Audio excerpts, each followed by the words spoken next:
Dhruv Katoch, well, it's worrying, isn't it, what's happening in Nepal?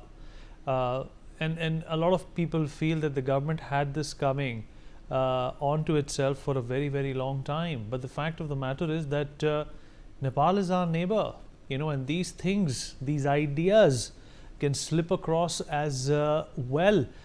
Maybe not in action, but in thought as well. What is India supposed to be doing at this point in time to help out Nepal? Thank you, Vineet.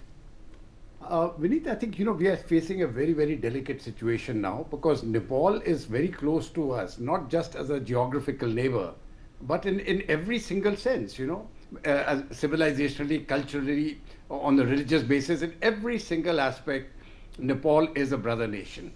And for this to happen in Nepal, I personally am very disturbed. I don't think it is just a question of this the Generation G movement, as they call it. They are simply the front. It is their face, as a student's face, which is being put up in front, but someone is controlling the strings behind. There is a puppet master behind. That puppet master, as of now, it has not come out, but we all have our suspicions as to who is doing it.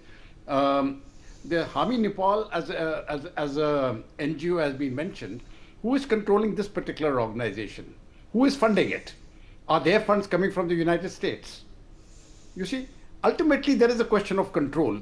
It is not possible that suddenly in a demonstration of this nature, you start burning your key institutions, your parliament, the Chief Justice's office, all important buildings, the hotels. How is it that the youth who are fighting for Nepal are hell-bent on destroying their own country? If you have a problem, you don't go and burn on your house, which is exactly what this Gen Z is doing. And I think it is, in my personal view, it is unacceptable the way this violence has gone. Protesting on the streets, yes, but the way the violence has gone, no. Now, for India, of course, it is a concern, but we'll handle it. I think on the foreign policy issues, we have a government in power, and both the Prime Minister and the Foreign Minister who are absolutely outstanding in this particular sphere. So this situation will be handled. But I think we have to, the larger context. How are you going to get Nepal back on its feet? At this point of time, with the way the structures are going, people are going to be very, very reluctant to invest in Nepal. They won't like to go there. When the Nepalese themselves, when the young people are themselves destroying the structures, who would like to go? So it has become something, a very self-defeating exercise. And if they are saying that we don't have jobs, then this violence is going to make things doubly worse for them. And even worse, foreign countries won't accept Nepalese now.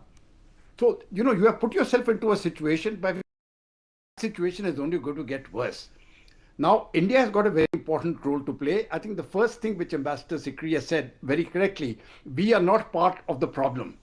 We have got nothing to do with the problem, and it is something which has been created within Nepal, sponsored by certain external agencies. That I'm certain. But what can we do now? I think based on what Nepal wants, and it is very important that we are not seen as being interfering in what Nepal is doing.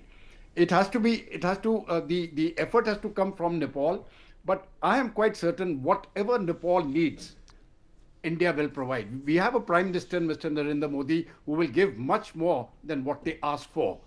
So any help or assistance which is required, which comes from the people of Nepal, that will be provided, and India will do its full share. In fact, we'll go out of our way to get Nepal back on its feet, ensuring at the same time that the Nepalese people don't view it as being some sort of an interference in their affairs. They are a very proud people, and rightly so. It is a very strong nation, and we should do everything in our capacity and ability to get the country back on the rails. Vineet.